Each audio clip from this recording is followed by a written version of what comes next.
Hello Internet, it's Daniel with Driving and Dragons, and today I'm going to do a response video. It appears that CondorDM doesn't even have room in his life for people who agree with him 90% of the time, and he wonders why he has so many enemies online. See you guys on the other side.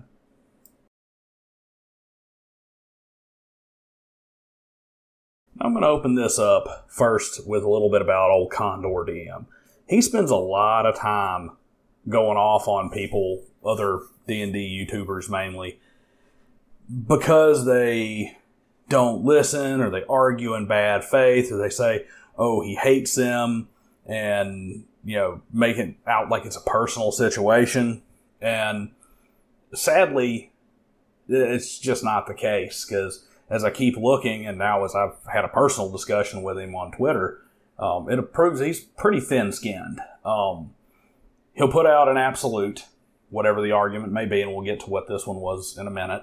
You'll come to him, and even if all you're doing is adding a bit of nuance or saying, hey, look, this is not the absolute that you claim it to be, it's not where you think it is, he will use 14 bad faiths argument. And when you back him into a corner to where his only option is to admit he's wrong, he'll throw a rejoinder, he'll block you, then he'll get on his YouTube, make a reply, and he'll talk really out of both sides of his neck hole when it comes to blocking this, blocking that. And it's like he doesn't seem to be able to handle anything other than absolute agreement. He acts like this is some kind of badge of his great experience, or he's got this fantastic knowledge and whatnot.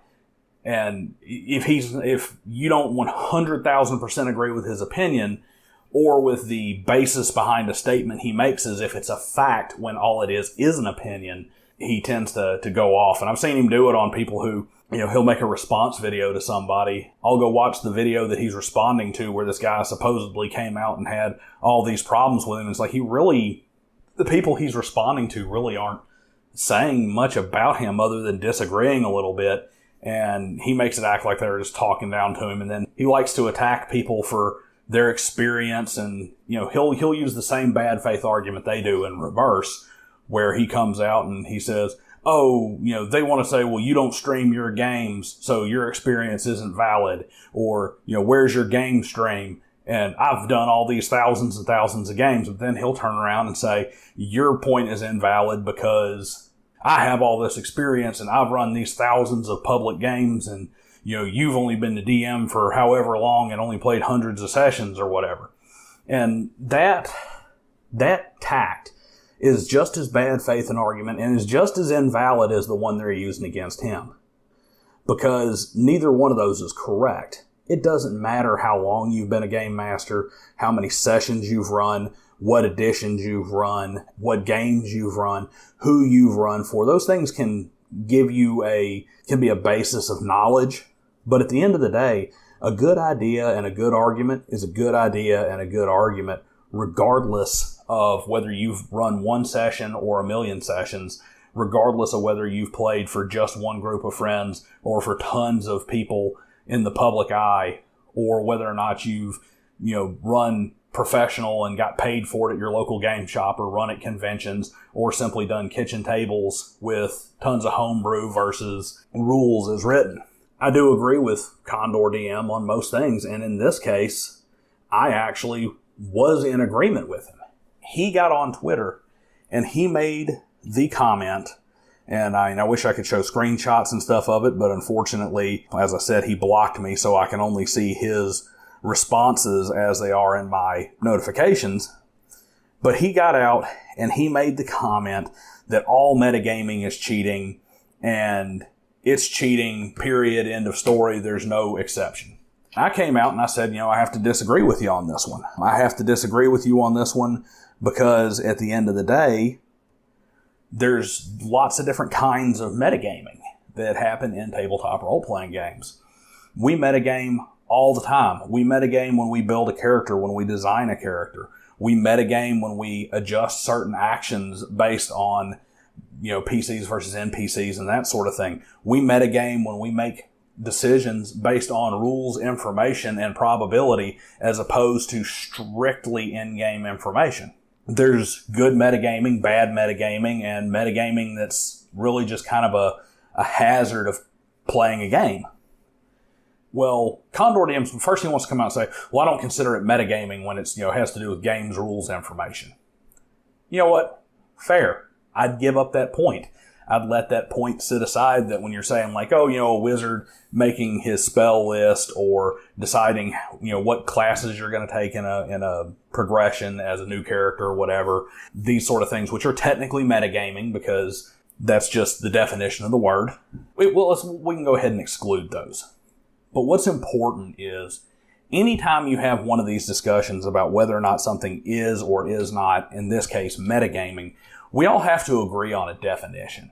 Like, words have definitions for a reason. It is not a place where you can have my truth and your truth, your metagaming and my metagaming. Metagaming has a definition, and that definition, I'm going to use the Wiktionary definition for role-playing game metagaming here, is the act of a role player using knowledge that they would have learned out of character and which their character does not know while they are in character, often considered a form of cheating. Now, I went to Condor on Twitter. I replied to him. I said, look, I agree with 90% of this. In a lot of cases, yeah, metagaming is cheating in a lot of ways. But there are certain aspects where it distinctly is not cheating. And I bring up, and of course he wants to keep arguing. Oh, it's always cheating, it's always cheating, it's always cheating. And it's like, well, no. I have a thief character. I'm playing a character who is an amoral thief. And I choose not to steal from the members of the party, even if they are equally situated to an NPC that I robbed earlier. Why? Because in the metagame knowledge, I know that those are members of my party, and that the players at the table are going to be really pissed when my character steals a magic item or something from their character, re-Kinder syndrome. And so in order to keep a non-chaotic, fun environment for all the players at the table, I, as that thief character, choose not to steal from my party members. Even though my character, based on their own actions and based on how that character was developed, backstory and otherwise, would steal from the party members just based on how they've made decisions throughout the game. That is metagaming. Condor, of course, wants to keep going back from this, and he says things like, the thief could easily view robbing from the party as a cause of conflict that he wants to avoid and doesn't get in the way. But what he doesn't get, and what he keeps trying to manipulate the definition of what is metagaming so that it fits his absolutism, is that's still metagaming. It is metagaming because the decision did not come from the perspective of, okay, I'm this character, I'm in this situation, facing this set of facts, what decision would I make?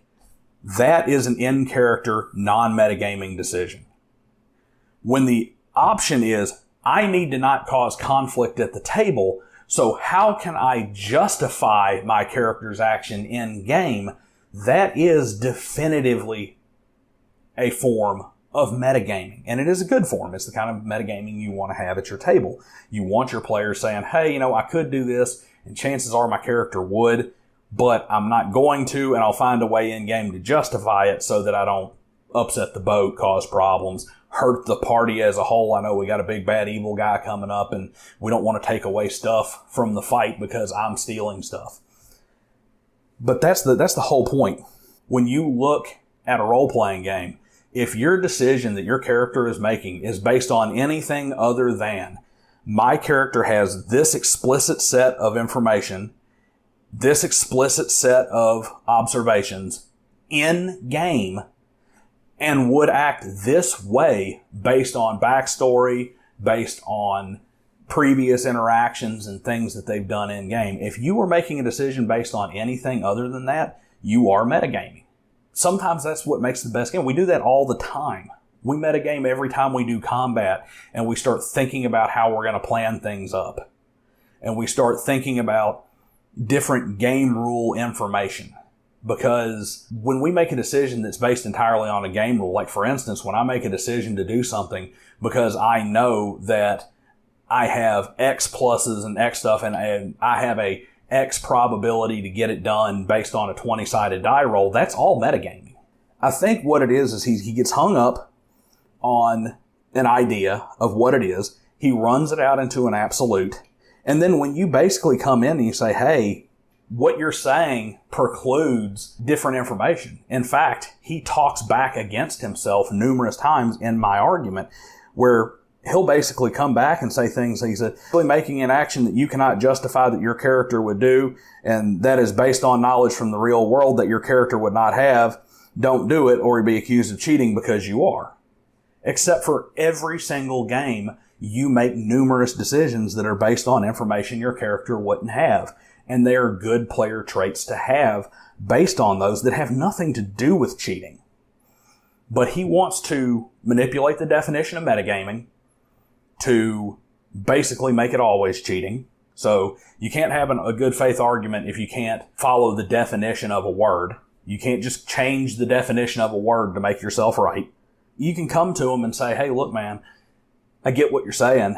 90% of what you're saying is right. I agree with the general premise that you have here, but it's more in-depth than that. Let's have an in-depth conversation about it. And his only response is, no, that's not really metagaming. It's the not real communism, no true Scotsman fallacy. Who you decide the character is before the game, play to that. That's not metagaming. It is interesting, like playing a cleric who's afraid of the undead. You are calling things metagaming that are not really metagaming. Yeah, they are. They're metagaming because they are outside influences that inform the character. At the end of the day, he always says, I'm not an influencer. I just want to get these good ideas out there to make better role players. I just want to get these things out there to make better GMs and to improve the game and improve the hobby and so on and so forth and share all my vast knowledge and stuff like that. But what he really needs to do is find a copy of How to Win Friends and Influence People, because his tactics are trash. He is not going to convince anybody to see his view of things with the way he goes about it. Because, like I said, you get somebody like me who comes to him and says, like, hey, man, I get what you're saying, and I agree with you on a fundamental level, but at the same time, you're not being really clear here, and you're really kind of offbeat on this one, and you try to have a discussion with him. The ad hominems come in, the personal attacks, trying to tell people that they're not intelligent because they speak clearly and they speak with precise language, basically implying that people are cheaters or just trying to, this is all out of shame, and they're just trying to cover things up because they don't like that they got called on cheating. It's like, the last time I played as a player in a tabletop role-playing game was so long ago, I can't even remember it. I mean, I'm the perpetual forever GM, and I generally prefer it that way because I like to write and I like to create worlds and interesting stories and stuff for my players to come in and complete and play in.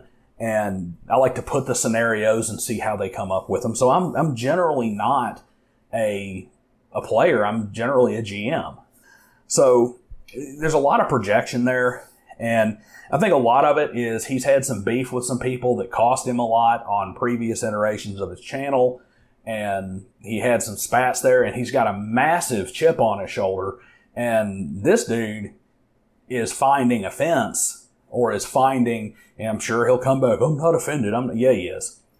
He is defensive against people who are in no way attacking him. And they're simply disagreeing.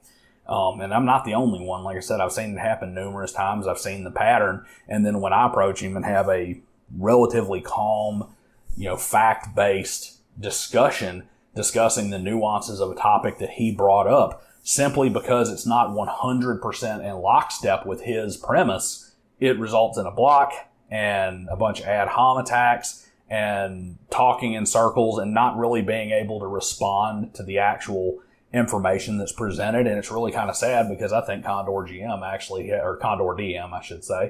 actually has a fair bit of good insight and knowledge to add to the conversation if he can just get himself away from these hardline opinions that he presents as fact. It calls into question every time you hear him talk about idiots and morons and dumbasses and whatnot on his channel. It's like, are they really dumbasses, or are they just intelligent people who came to different conclusions than him about how they play make-believe at the table? So even when I really agree with him about things like rules as written and what constitutes old school and things of that nature, and some of the stupidity that comes out of the OSR movement in particular, with some of these more toxic individuals who are really trying to ramrod their activism and their social issues and stuff into the game where it doesn't belong. As much as I agree with him on these things, and as much as I think he can bring a lot to the table, to be perfectly honest, he's really not an asset to the community at all until he learns how to have reasonable disagreements with people that are more or less on his side. So that's really my response here is, I think he actually knows what metagaming is. He's just too proud to admit that he didn't think of something before he came out and said it. He didn't think it through, or he missed something. He could have thought it through and spent hours thinking about it, but didn't see the forest for the trees.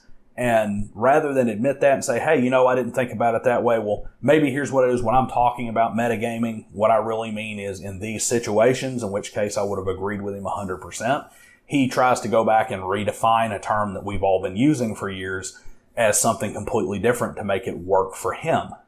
So anyway, that's what I got to say. Like, share, subscribe. Hopefully he takes the criticism I have for him in this video in the way it's intended, which is not an attack on him or to degrade him as a person or to degrade him as a channel or a presenter, but maybe he can look back on this and see what he's doing and how he's really being a hypocrite about this and the way he behaves, and is really not presenting something that is going to have people view his content as anything other than the enemy that everybody else is attacking, and can take the good information that he has to heart. So that's what I got to say. Hopefully I'm not getting into a back and forth here. That's really what I got to say on the matter. What do you think below? Where do you think it comes down when you're talking about metagaming? Just follow up, and I'd like to hear your opinions. See you guys next time.